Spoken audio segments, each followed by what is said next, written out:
Y hemos visto versículos en Job, ya no se diga en Génesis, en el Antiguo Testamento, en los Salmos, en las palabras de Cristo que hemos leído, y que de forma desapercibida no nos atrajo la atención ese versículo o ese pasaje, en la forma en que cuando tú creces y maduras espiritualmente y sigues a Jesús, comienza tu entendimiento a expandirse y a entender las cosas que hace un mes o hace 6 meses no entendías.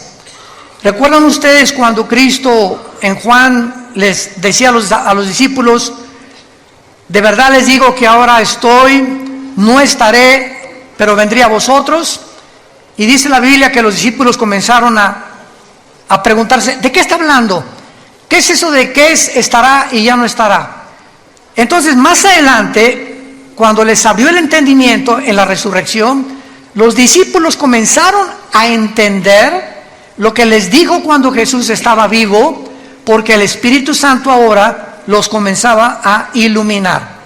En otras palabras, si tú no tienes al Espíritu Santo, puedes ser una persona muy inteligente, muy intelectual, doctorado en filosofía y letras, doctorado en ciencias políticas, etcétera, etcétera, pero las cosas que están en la Biblia no son para la mente natural, porque la mente natural, dice 1 Corintios 2, del 10 en adelante, no entiende las cosas que son del Espíritu, porque no, para ellos son locura, porque se han de discernir. La mente intelectual es limitada, y al entrar a conectarnos con la mente de Dios, hay condiciones.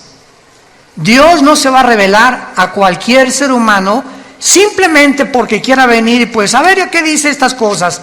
No, la Biblia es hecha por hombres, son leyendas, hay contradicciones. Mira nada más los genocidios, mandaron matar a todos los cananitas. ¿Qué es eso? Entonces la mente natural choca contra los pensamientos de Dios. ¿Por qué? Porque tú quisieras reducir los pensamientos de Dios al cerebro de cochinilla que tenemos, al cerebro de caracol que tenemos, y es imposible. Entonces se necesita la intervención sobrenatural del Espíritu Santo entrando a tu vida cuando recibes a Jesús, para que Él comience a decirte: esta es la A, esta es la B, la C. Vamos a comenzar con sumas, después con restas, con divisiones, nos brincamos a quebrados, después a matemáticas, álgebra integral, etcétera, etcétera, raíz cuadrada, y así es en todas las áreas del conocimiento. Entras a una clase de japonés y la primera clase, esta es la A, la B, cualquier idioma que quieras estudiar, francés, inglés, alemán, comenzamos con el verbo to be, con el verbo ser o estar. Yo soy, tú eres, él es, nosotros, etcétera, etcétera, porque es la estructura para formar las demás oraciones o sentencias. Así es la Biblia. Tú tienes que comenzar a entender que comenzamos desde el principio. Entonces esta serie, se los digo y lo vuelvo a repetir y lo digo con todo mi corazón, es la serie más profunda que he estudiado y que he compartido. De todos los 40 años que Dios nos ha concedido en compartir este mensaje, esta serie, La Dimensión Invisible, de veras es una de las series con más profundidad sobre las cosas que están en la Biblia y que, como hace una conferencia lo compartí, no las habíamos visto o no nos habíamos detenido a pensar realmente lo que estaba ahí en la Biblia. Y vamos a continuar con los gigantes, porque actualmente una de las cosas más maravillosas que hay es que estamos ante un mundo científico que nos rodea, que siguen tratando a través de los métodos científicos como el carbono 14, el potasio argón, la radioactividad, tratar de estudiar los fósiles, qué antigüedad tienen las pirámides de Egipto, por qué las pirámides de Egipto es imposible. Esto ya es una afirmación científica. Ya los científicos están de acuerdo en el siglo XXI que es imposible que los seres humanos hayan construido las pirámides de Egipto. Es imposible que los mayas hayan podido, sin telescopio, sin calendario, sin calculadora, hacer el calendario de 365 días. Es imposible que las ruinas de Machu Picchu en Perú hayan podido subir piedras de 8 o 10 toneladas a un cerro que cualquier persona en sus 5 sentidos no lo haría. ¿Por qué quiero construir un monstruo cargando esas piedras? ¿Cómo las subieron? ¿Cómo acomodaron las de 14, 15 toneladas de Egipto? El sistema de impermeabilización que tiene las pirámides de Giza en el Cairo. Han pasado 4.500, 5.000 años y no les ha afectado la erosión, el polvo, la lluvia. ¿Cómo es que están alineadas todas a la constelación de Orión y a las estrellas en el cielo de una forma matemática y científica, cuando la astronomía hasta Galileo Galilei, 1600 tantos, comenzó con el telescopio? Todos estos misterios o enigmas, pues la ciencia está tratando de explicar. Y hasta ahorita, si tú sintonizas un canal que se llama Discovery Channel, vas a encontrar cuál fue la conclusión. Repito, que ya se aceptó científicamente, fueron los extraterrestres.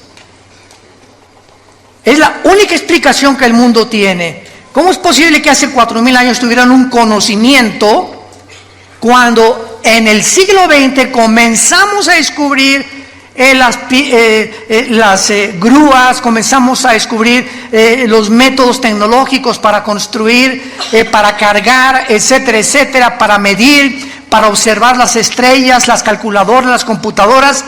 ¿Cómo es posible que la gente haya sido más inteligente hace 4.500 años que los seres humanos del siglo XXI con los instrumentos y la tecnología que ahora nos ayuda a poder discernir y construir? Entonces, ustedes, señores maestros de la universidad que nos escuchan, que enseñan a sus alumnos que venimos del Chita, que el hombre está evolucionando, por favor, es una contradicción histórica, porque la historia demuestra lo contrario, que antes eran más inteligentes que nosotros, y ahí está la prueba. Entonces, ¿cómo es posible que digamos que venimos de las cavernas? Pues claro que hay cavernarios y hay tribus todavía en el África y en las islas alrededor del África y de Australia que viven como en la edad de piedra, pero no significa que todos venimos de ellos. Entonces nos damos cuenta que el hombre tiene una contradicción cuando se mete a estudiar realmente la Biblia. Y cuando venimos a este libro nos habla y nos confirma que efectivamente hubo extraterrestres en el mundo. Pero esos extraterrestres no son marcianos, ni jupiterianos, ni saturnianos, ni venusinos, sino que este mundo fue visitado por ángeles caídos que produjeron monstruos. Durante 1000 años este planeta fue habitado por gigantes y se les llama en la Biblia los Nefilim, que significa en el hebreo los caídos, que se encuentran en Génesis 6. Consigan la conferencia anterior, ahí expliqué todo esto. Una mezcla genética entre la semilla de Satanás a través de los ángeles y las mujeres, que la misma Biblia en el libro de Judas, antes del Apocalipsis, nos explica, porque la Biblia no es de interpretación privada, que estos ángeles fueron en pos de vicios, igual que los sodomitas, contra naturaleza. Y entonces, así como Sodoma y Gomorra son conocidas, 2 ciudades destruidas por Dios, porque el hombre dejó la hombría, que en lugar de la hombría es ser atraído por una mujer, el hombre comenzó a sentirse atraído por el hombre, las mujeres por las mujeres, y en ese momento el ser humano pierde la brújula y comenzamos a desconectarnos de nuestra realidad. Y si tú como hombre tienes el cromosoma Y que determina el sexo masculino, eres hombre. Y si tienes los cromosomas XX, eres mujer. Entonces, si tú tienes genéticamente un cromosoma, que es el que determinó tu género, y tu mente te dice que no eres genéticamente lo que la ciencia y la naturaleza dice, tu vida es una lucha no contra Dios, contra la naturaleza, contra tu propia naturaleza, y claro que consecuentemente contra Dios, porque eres el que nos creó. Entonces, todos estos conceptos que encontramos en la Biblia, nos damos cuenta también que en Génesis 3, versículo 15, la primera profecía del Mesías, Dios le dice a Satanás: tu semilla tendrá guerra contra la semilla de la mujer. Vemos dos semillas. La semilla de la mujer te herirá la cabeza, y tu semilla hará caer o le quitará el equilibrio a la semilla de la mujer. Esta palabra semilla, a los que les interese, en Génesis 3:15, pon arriba la palabra semilla. Gracias porque trajiste tu Biblia, te felicito porque eres un estudiante de la Biblia. Entonces, si tú trajiste tu Biblia, rápidamente en Génesis 3:15 ponle a la palabra semilla sera, con Z, que es la palabra hebrea para esperma. Ya comenzamos, ¿verdad? Hoy, pero lo he visto tantas veces, no me he fijado en eso. Les digo que hay tantas cosas en la Biblia, enigmáticas, misteriosas, que hasta que en 1954, por el amor de Dios, hasta el siglo pasado que se descubre el ADN, el código genético que cada célula de nuestro cuerpo contiene, con toda la información de nosotros, comenzamos a entender lo del esperma y lo de la genética, etcétera, etcétera, lo de la herencia. Y la Biblia se adelantó hace 4.500, 5.000 años para decirnos que Satanás tiene esperma.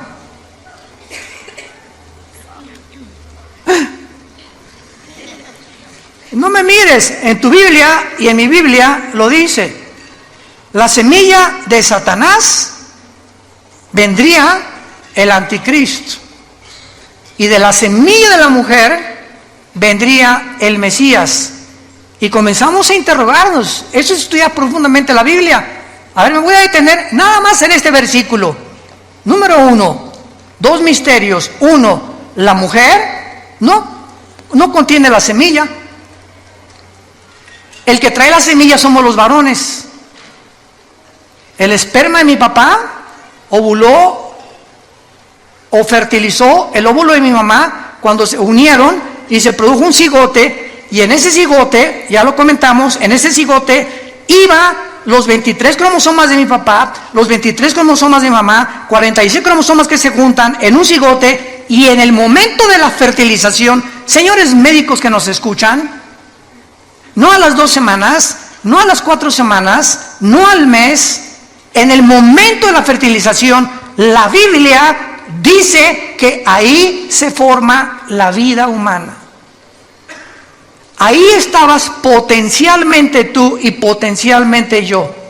En el momento que se formó el primer embrión, ahí tú y yo éramos seres humanos con toda la información ya completa, potencial, para irse desarrollando. Tú serás pulmón, tu vesícula, tus riñones, tu sistema nervioso, tus nervios ópticos, tu tímpano, tu piel.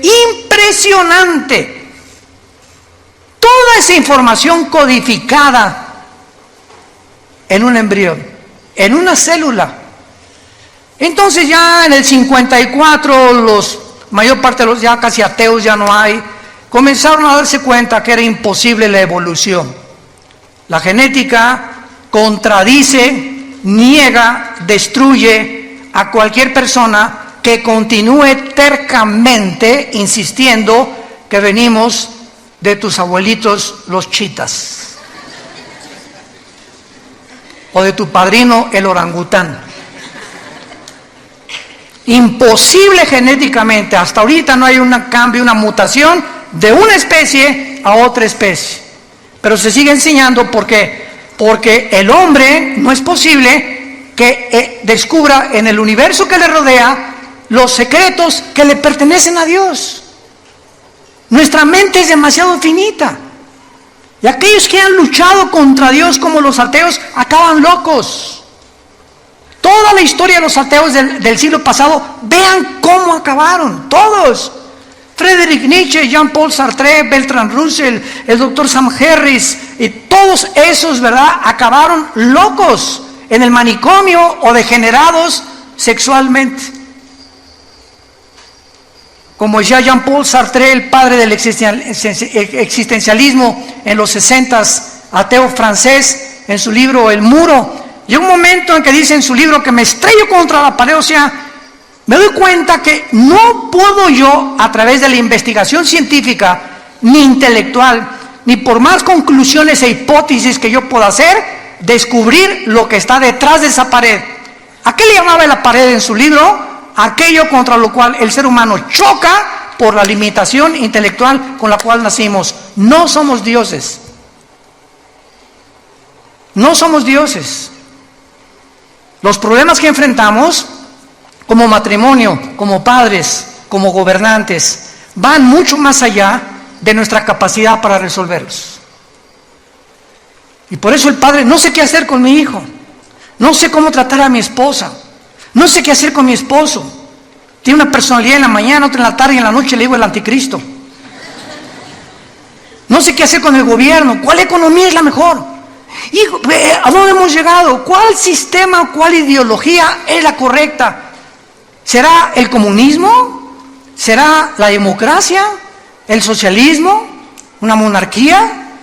¿Qué es lo que funciona? Y probamos una cosa y vamos que fracasó durante más de 70 años como el comunismo y volvemos a desenterrarlo. ¿Por qué? Porque no tenemos respuestas y creemos que regresando a los antiguos patrones vamos a poder a mejorar el patrón el que ahorita está demostrando que también la democracia no es el sistema perfecto de gobierno. Y el hombre se encuentra en Sudamérica, México, Europa, confundido ideológicamente. Ya la China no es comunista, es comunista, capitalista. Hágame el favor. Jesús, María y José y el burrito que los acompaña. Y el comunismo no es comunismo, ya es socialismo también, o también el comunismo capitalista también. O sea, es una confusión y una mezcla de la ensalada del chef, de filosofías unas con otras, como las religiones. Ahorita religiones que es una mezcla de cristianismo con filosofías orientales y con brujería. Vean nomás qué ensalada, lo que meten en una olla, porque el ser humano sigue buscando la verdad. Aquí está. Yo soy el camino, yo soy la verdad, yo soy la vida, dijo Jesucristo hace 2000 años. ¿Dónde está la luz? En tu luz veremos la luz. Les dejo este manual, seres humanos, para que rijan sus vidas, para que controlen sus vidas, para que informen, para que me busquen con todo el corazón y encontrarás la brújula que necesitas para viajar en la peregrinación tan corta que es la vida humana. El otro día platicábamos, hay un piloto que es vecino de nosotros, en la casa de ustedes, de American Airlines, y me decía, Armando, cuando tú vas volando, él vuela pilotos de Boeings grandísimos, ¿verdad? Me dice, ¿sabes una? Le digo, ¿y cómo le haces, por ejemplo, si sales de Dallas o sales de Chicago y vas a España, ¿cómo te diriges el mundo? Claro, su GPS le dice el norte, sur, lo que tú quieras, ¿no? Le digo, y al llegar a un aeropuerto, por ejemplo, ¿cómo sabes dónde está el aeropuerto, no? ¿Cómo sabes dónde aterrizar? ¿Cómo sabes en qué posición poner para, etcétera, etcétera? Y me dijo, todo es por instrumentos. No tiene nada que ver nuestra capacidad, es por instrumentos. Si tú vas en un barco, un capitán pregúntale, y vas con el timón del barco, ¿cómo sabes en el océano, el sur, el norte, el occidente, el oriente, etcétera, etcétera, por las cartas de navegación?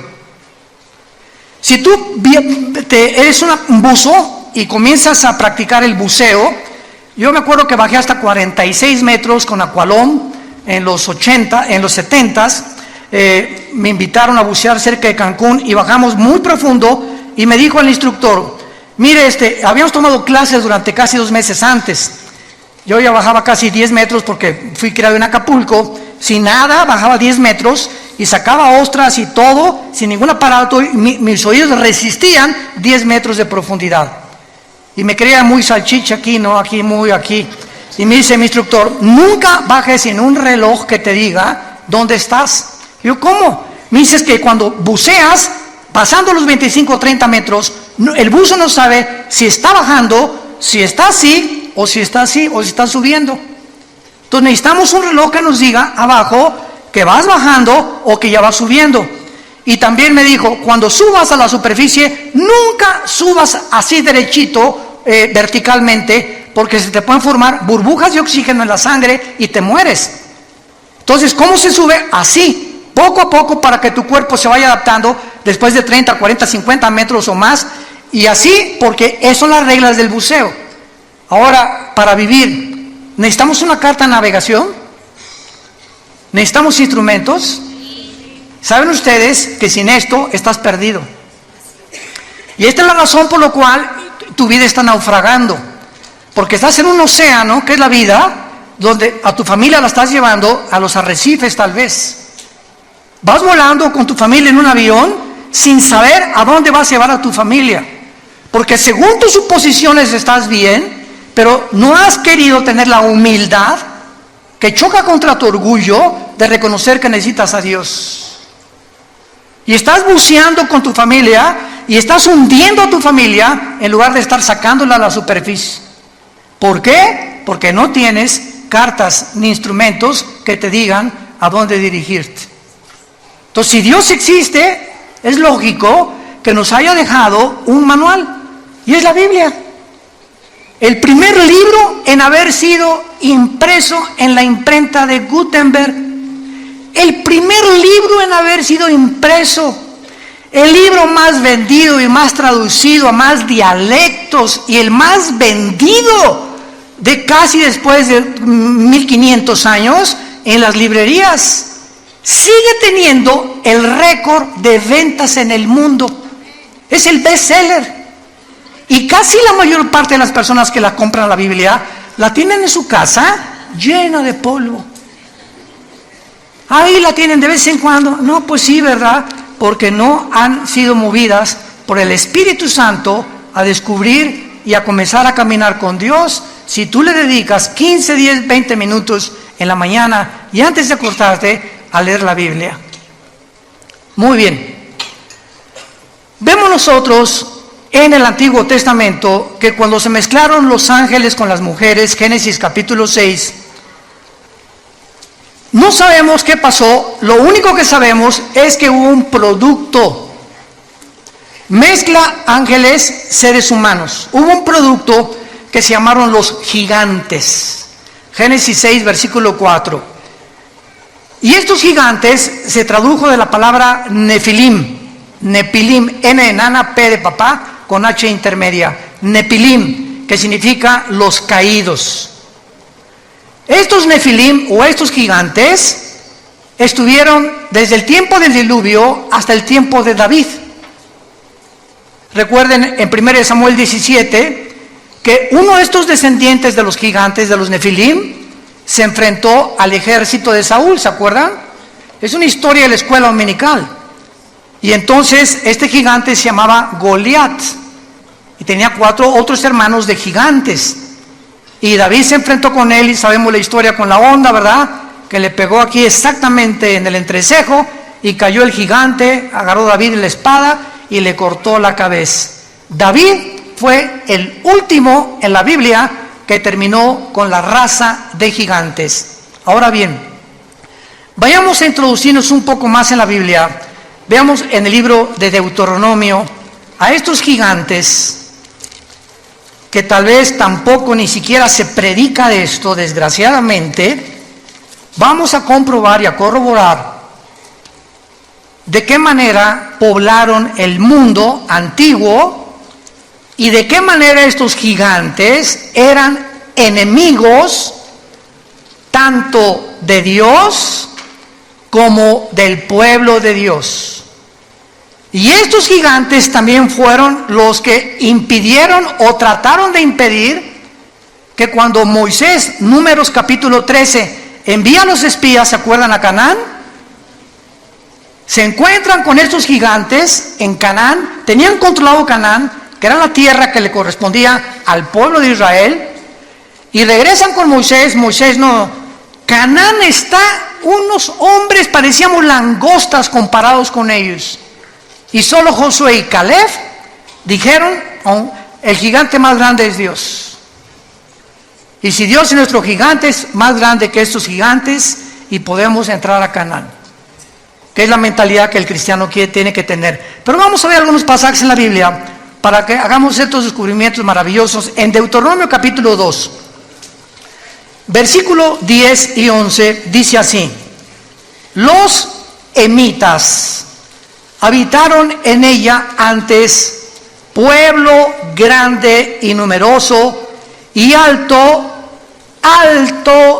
como los hijos de Anac.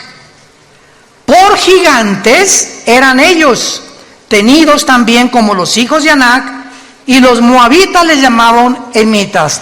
Vamos a comenzar a descubrir que esa tierra prometida que Dios le dio a Abraham, en Génesis 12, para que entraran, la poblaran y se establecieran y criaran a sus hijos ahí, cuando salieron de Egipto y vagaron por el desierto, no pudieron entrar durante 40 años al lugar que Dios les tenía asignado para poder establecerse como el pueblo y poder dispersar el conocimiento de Dios en todas las naciones.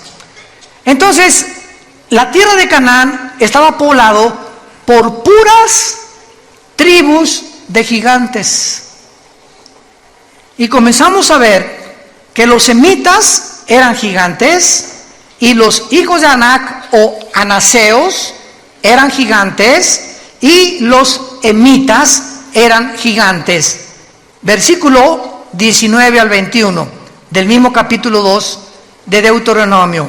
Dice así: y cuando te acerques a los hijos de Amón, aquí estamos, otra tribu que se llama los amonitas, no los molestes ni contiendas con ellos, porque no te daré posesión de la tierra de los hijos de Amón. ¿Cómo? ¿Verdad?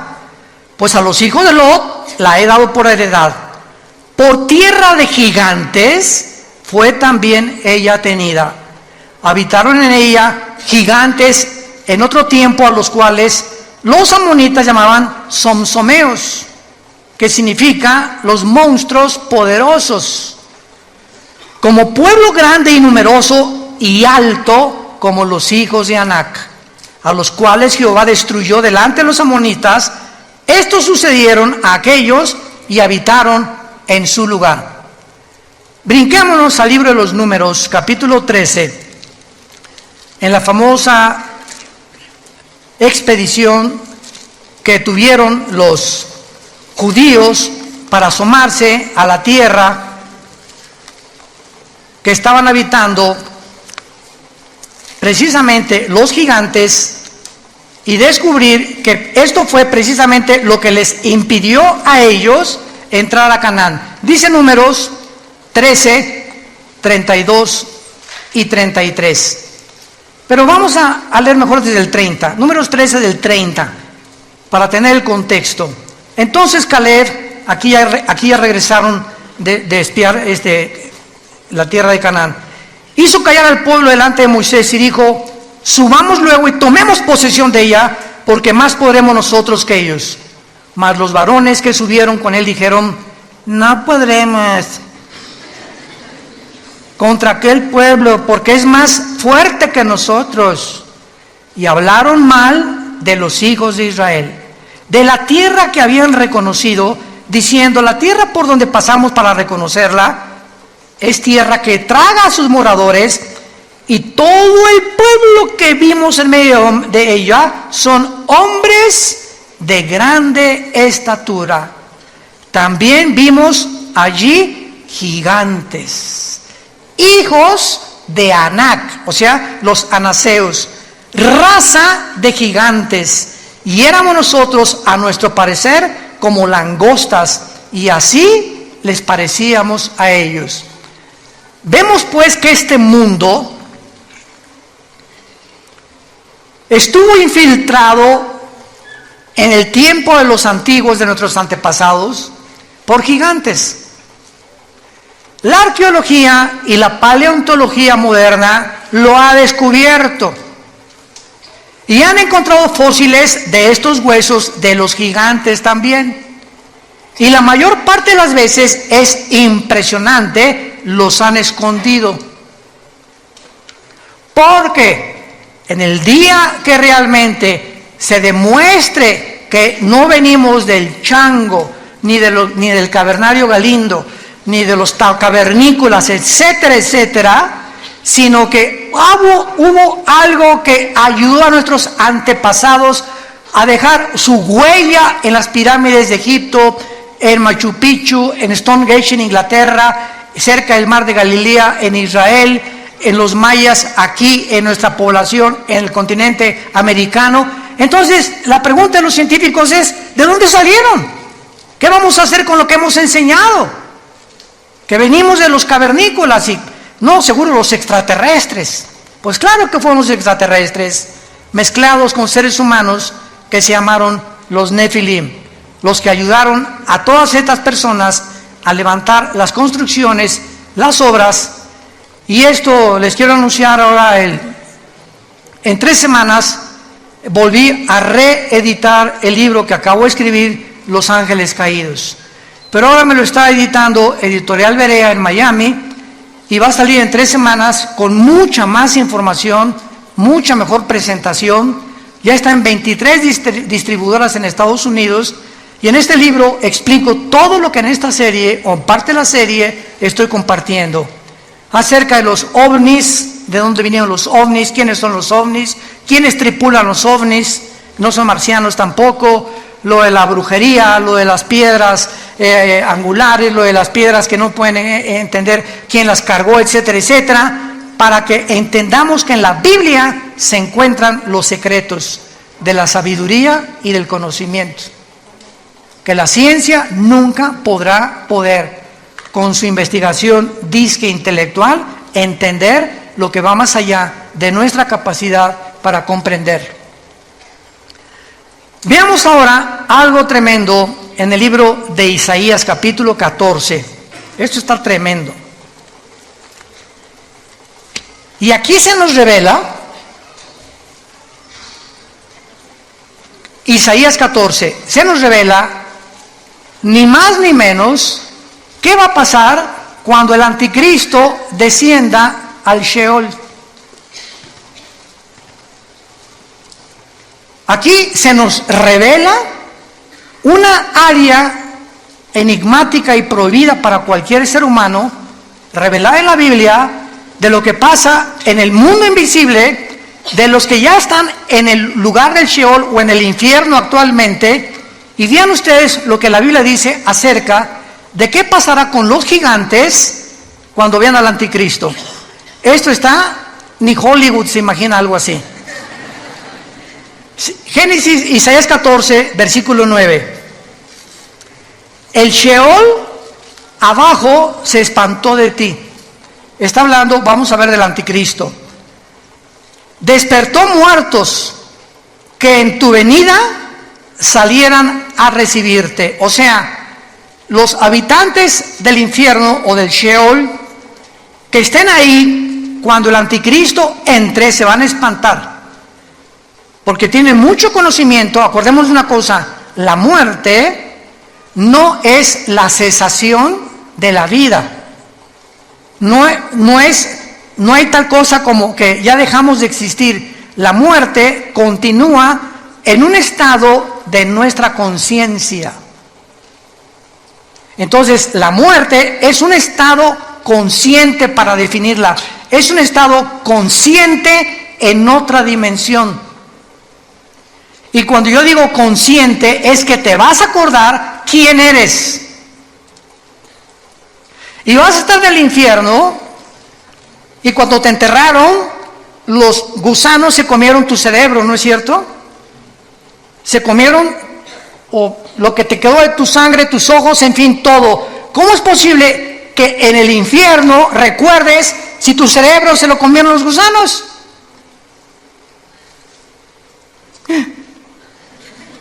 ¿A qué concluimos? Que la memoria, los sentimientos y las emociones no están en el cerebro. Continúan estando con nosotros sin el cerebro que teníamos, por lo que pertenecen a la dimensión espiritual. Como los sueños. Los sueños son viajes. No marihuanos, ¿verdad? Desde luego.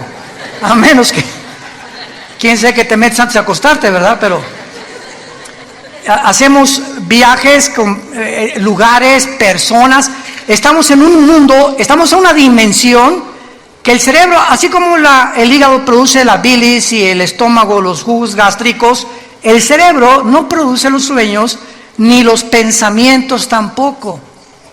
Los pensamientos trascienden al cerebro, y en la neurología se ha tratado, pues aquí en esta zona del hemisferio izquierdo del cerebro hay esto, en el derecho hay esto, estas cosas son lo que más o menos han tratado de ver que está conectado. Pero nos damos cuenta que la Biblia nos muestra que los muertos están conscientes. ¿Y cómo lo pueden estar si mi cerebro está en la tumba? ¿Cómo puedo ver en la otra vida si mis ojos se los comieron los gusanos? Y en la otra vida, la Biblia nos relata que los muertos, tanto los que están en el cielo como los que están en el infierno, ven, oyen, están conscientes. Mantenemos la conciencia durante toda la eternidad, para bien o para mal. Aun cuando nosotros, cuando muramos, ¿verdad?, con Cristo, dichosos los que mueren en Cristo porque han descansado de sus obras del pasado, mantenemos la conciencia, pero dicen en Isaías que será renovada nuestra mente o nuestra conciencia, porque tendremos un cuerpo como el de Cristo cuando Él resucitó, glorificado como el de Él. Isaías 14. El Sheol se espantó, despertó muertos que en tu venida salían a recibirte, hizo levantar de sus sillas a los príncipes de la tierra, a todos los príncipes de la tierra y a los reyes de las naciones. Qué interesante que mientras estamos en vida anhelamos puestos políticos. Quisiera yo ser rey. Yo sueño con un príncipe azul. Y ahorita los príncipes azules, como el príncipe Harris y Meghan, huyeron del palacio. No quieren saber nada de la monarquía. No sabes el precio que se paga viviendo en unas condiciones bajo la realeza y los protocolos. Le decían a Meghan, tú no puedes usar zapatos abiertos, tienen que ser cerrados, chiquita. Cuando cruce las piernas, que tu falda llegue 5 pulgadas y no las puedes cruzar. Siempre te tienes que sentar derechita así. Tienes que usar estas cosas, no puedes decir estas cosas. Una serie de mandamientos y cosas que dijo a Dios.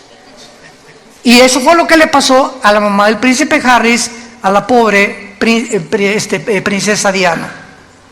También la princesa Diana salió, él como su mamá, imitó a su mamá, salió corriendo del palacio. Y más cuando supo, ¿verdad?, que su esposo con el que se casó ya andaba con otra, ¿verdad? Y se fue a buscar, ¿verdad?, a la pobre princesa Diana, fue con la Madre Teresa, fue con los pobres. Bueno, vemos todas estas cosas. Entonces, qué interesante que encontremos aquí que el Espíritu Santo, a los primeros personajes que nos retrata, son a los gobernantes y a los reyes. Y nos damos cuenta que al que mucho se le da, mucho se le va a pedir. Entonces, cuidado políticos que nos escuchan, cuidado jueces que nos escuchan, cuidado personas que tienen en su poder la autoridad de juzgar, de meter a la cárcel, de sacar a la cárcel, porque Dios los va a juzgar con una vara mucho más grande. Porque esta autoridad es delegada, no es de ellos, es delegada por Dios. Romanos 13, no hay autoridad más que de parte de Dios, y las que hay por Dios ha sido establecida. De manera que el que resista a la autoridad resiste a Dios. Por eso se nos manda someternos a nuestros gobiernos.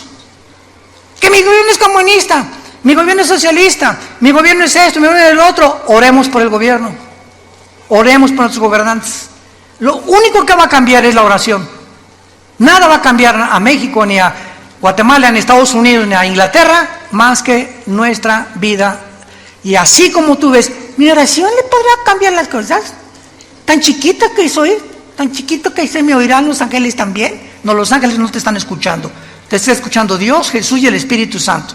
Y así como estás de chiquita y pareces que no valemos nada, cuando nos hincamos, movemos la geografía cósmica y movemos el cosmos con la oración de un solo santo. Puede mucho, al grado que Elías detuvo la lluvia 3 años y medio.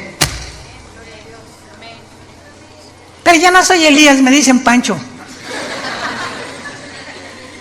Dice en Santiago capítulo 5, Elías oró y la oración del justo puede mucho. Dándonos un ejemplo nada más, que cuando tomas en serio a Dios, no te imaginas el poder de la oración.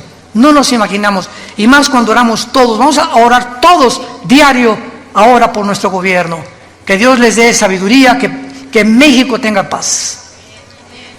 Y dice a continuación, versículo 10, todos ellos darán voces y te dirán, ¿tú también te debilitaste como nosotros y llegaste a ser como nosotros? O sea, cuando el anticristo gobierne, todo el mundo lo va a ver. ¿Quién como él? Dice Apocalipsis 13. Y con poderes, y va a hacer que caiga fuego del cielo, y milagros, esto y el otro. Una inteligencia diabólica increíble. Va a resolver los problemas de la economía, de la pobreza, todo va a ser un genio que el mundo se va a hincar delante de él y va a decir, este es el Mesías, este es el líder que necesitaba el mundo. Y cuando baje al infierno, los que murieran antes que en él, decir, ¿eras tú?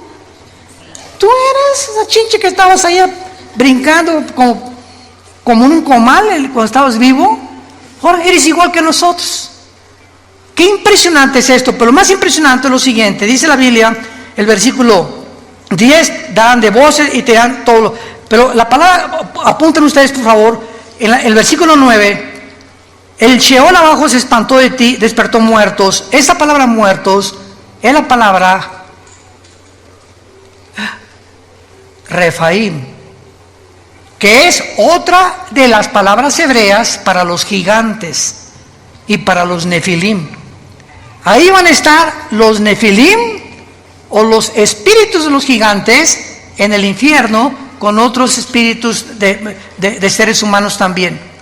Y vemos nosotros que la Biblia los coloca ahí porque vamos a ver otro pasaje donde estos gigantes que habitaban la tierra, mezcla híbrida, ángeles humanos, no van a resucitar.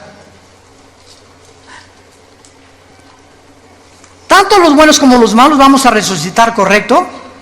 Por más malo que seas, después del milenio, Apocalipsis 20 del 11 al 15, el juicio del gran trono blanco es la resurrección, que es la segunda muerte de los incrédulos. Isaías 26, demos la vuelta a Isaías 26. Dejamos a la Biblia seguir hablando. Génesis 26, Isaías 26, versículo 14. Vean nada más este versículo. Isaías 26, 14. Muertos son, no vivirán. Han fallecido, no resucitarán. A ver, espérenme tantito. Usted, oiga, maestro del Instituto Bíblico, maestro de teología, ¿quiénes no van a resucitar? Tanto los buenos como los malos. ¿Quiénes son? ¿Qué género o qué entidad espiritual está mencionando aquí que ellos no van a resucitar? La palabra fallecido y muertos ahí, apúntalo, es la palabra Refaim. Otra vez, los gigantes. Ellos no van a resucitar. Yo vi tantas veces este versículo y así pasa. No lo entiendo, le doy la vuelta a la hoja. Porque es lo mejor que podemos hacer, ¿verdad? Chocamos con tantas cosas en la Biblia que le sigo leyendo mejor. Como cuando comemos pescado, ¿no? Ahí me encanta el guachinango, así me encanta así uno entero, frito al mojo de ajo. Y lo quitas, ¿verdad? Le quitas la cabeza, etcétera, etcétera, y lo comienza a comer, le quitas el espinazo, la colita la chupas, es rica, pero vas a encontrar muchas espinas todavía. ¿Y qué haces cuando te encuentras una espina? ¿Ya dejas de comer? No, ¿verdad? Te la quitas y la pones a un lado y te sigues comiendo la carnita.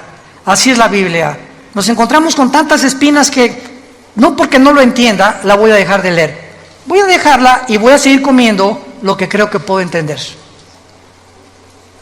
Y tal vez el año que entra, en 2 años, en 5 años vas a entender y regresar a lo que ahorita estamos compartiendo y lo vas a entender. Así es la palabra de Dios. Muy bien. Ahora entonces vemos claramente, ¿verdad?, que durante los días de Moisés y Josué, muere Moisés, Josué se encarga de matar a los gigantes. O sea, todas las guerras de Josué eran contra 7 ciudades cananitas. La primera, acuérdense que fue Jericó, ¿se acuerdan? Que cayeron los muros de Jericó cuando los sacerdotes tocaron los shofares, cuando oyeron tutú, tutú en la 7ª vuelta, se cayeron para que aprendieran que no es con espada ni con ejército, es con el Espíritu de Dios. Que no hay inteligencia, ni conocimiento, ni sabiduría contra Dios. El caballo se prepara para la batalla, pero Dios te da la victoria. Tú tendrás enemigos y tendrás gente que te quiera hacer mal, etcétera, etcétera, pero sabes una cosa, detrás de todo hay un mundo espiritual, y si tú caminas con Jesús, es tuya la victoria. Es tuya la victoria. Ahora vean.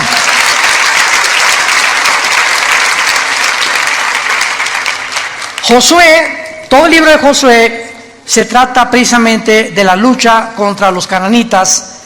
Y termina Josué, ¿verdad? Y no terminó la lucha contra los cananitas, simplemente porque después de Josué vino una época que se llamaron los jueces. Y los jueces, todos fracasaron, entre ellos fue Sansón, Gedeón, que son muy famosos. Israel pecaba contra Dios, Dios los juzgaba y les mandaba un juez. Pecaba contra Dios y les mandaba un juez. El libro de los jueces es el libro más oscuro, donde las tinieblas más grandes cubrieron la tierra de Israel. Y entonces después de los jueces, pues ya vinieron, ¿verdad?, el primer rey que Dios les manda a Saúl, que Dios no quería que Saúl fuera rey tampoco. Vino David, que era el ungido de Dios, y después de David vino Salomón. Y fue hasta el reino de David. Vayamos a 2 de Samuel, capítulo 21, y veamos cómo fue David el que acabó con esta raza de gigantes. Por eso se le llama a David el guerrero más grande de la Biblia, a Salomón el hombre más sabio.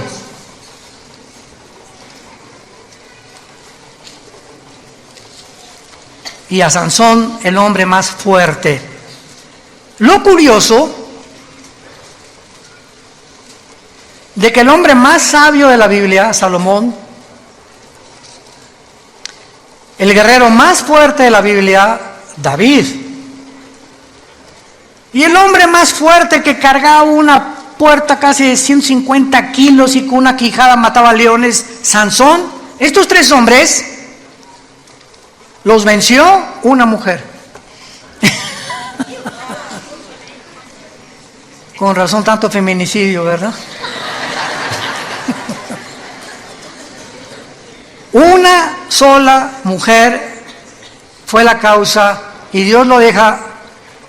Y lo interesante también es que, ¿se acuerdan quién venció a Sansón, verdad?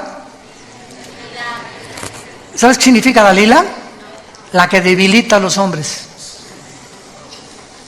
Cuando un hombre casado, porque David tenía esposa y Salomón tenía, pero bastantitas, etcétera, etcétera, cuando comenzamos a poner nuestros ojos y apartarlos de nuestro matrimonio, no nos imaginamos los hombres casados.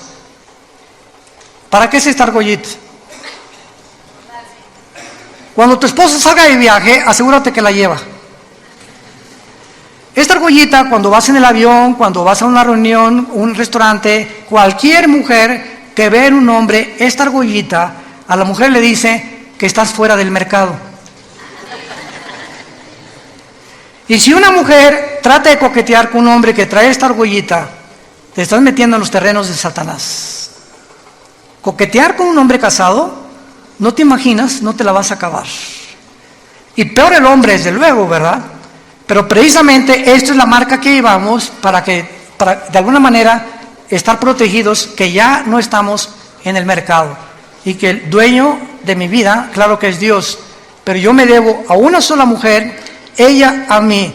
Y si nosotros entendamos esto, aunque está fuera del tema, ahorita me está viniendo a la mente, nunca Dios va a bendecir a un hombre así y a otra mujer así. Nunca. La bendición es a los dos. Si tú estás por acá, yo soy muy espiritual, mi esposo es una carnalota. O yo soy muy espiritual y mi esposo, hasta que no arreglen sus problemas y no caminemos los dos juntos, no esperemos ser guiados por el Espíritu Santo. Ni que haya bendición sobre tu familia. Te engañas completamente.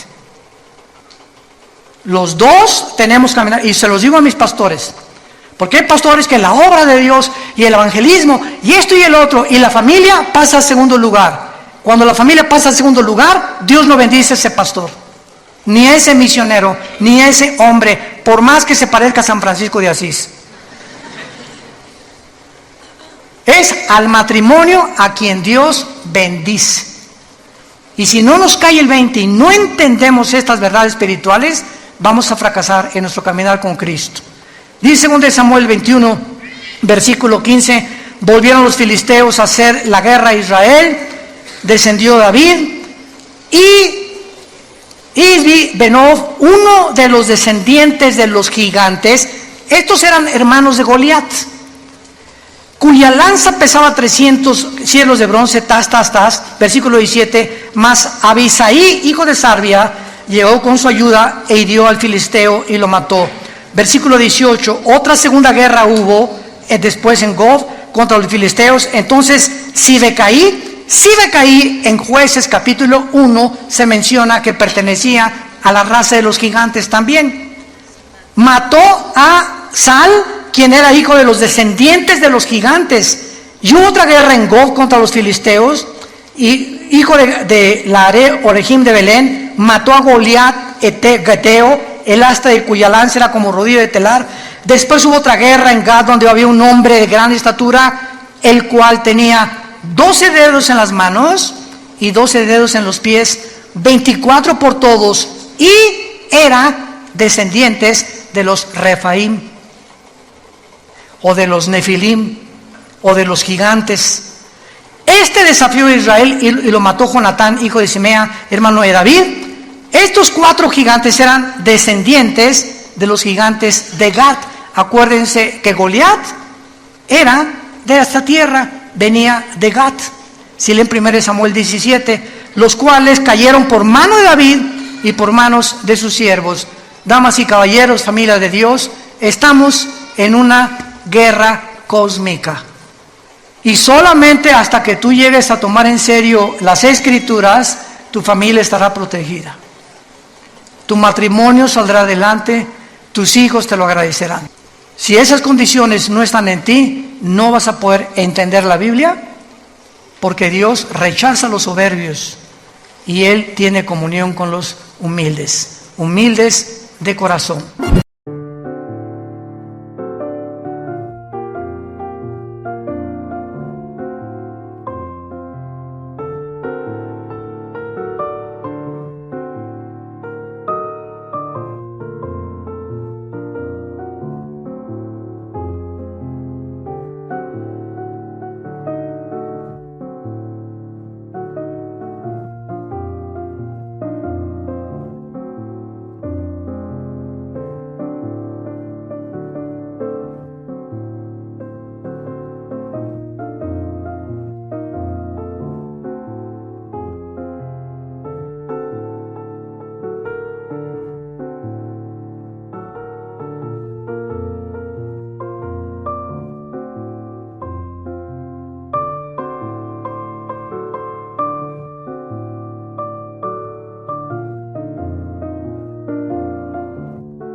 Anh hay mơ mộng mình thức xa xôi, không màng về tình ái muôn nơi. Sống trọn đời trọn kiếp đây thôi, đâu quan tâm gì chuyện đời.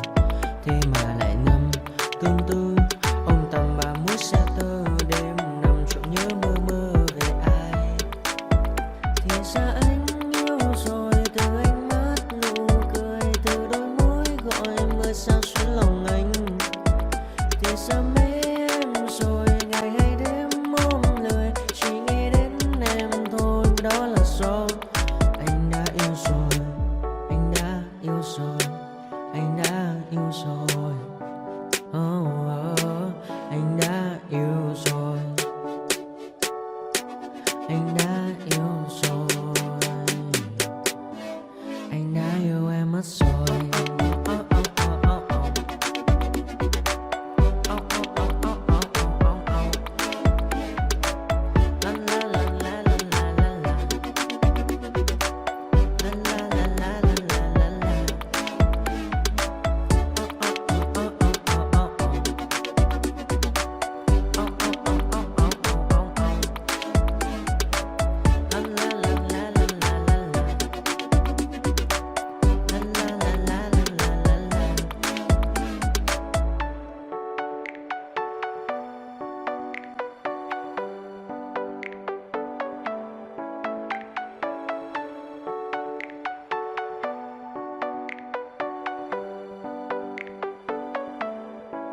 Anh hay mơ mộng mình thức xa xôi, không màng về tình ái muôn nơi. Sống trọn đời trọn kiếp đây thôi, đâu quan tâm gì chuyện đời.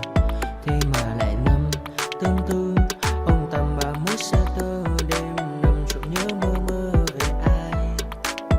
Thì ra anh yêu rồi, từ ánh mắt nụ cười, từ đôi môi gọi mưa sao xuyến lòng anh. Thì ra mê em rồi, ngày hay đêm.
Hey kid, don't ever let them get inside your head.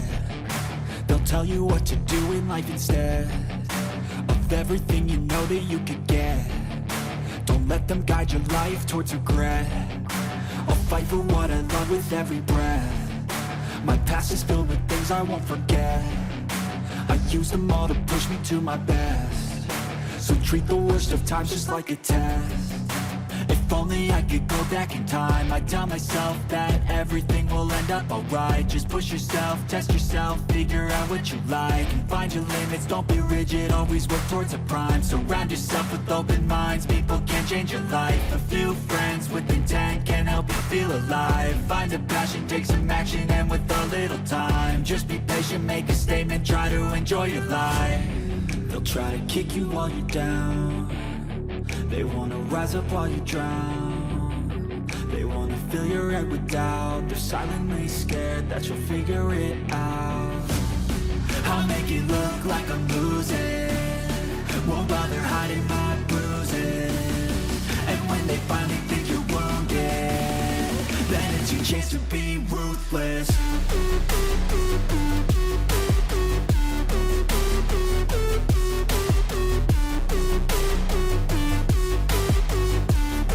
Then it's your chance to be ruthless.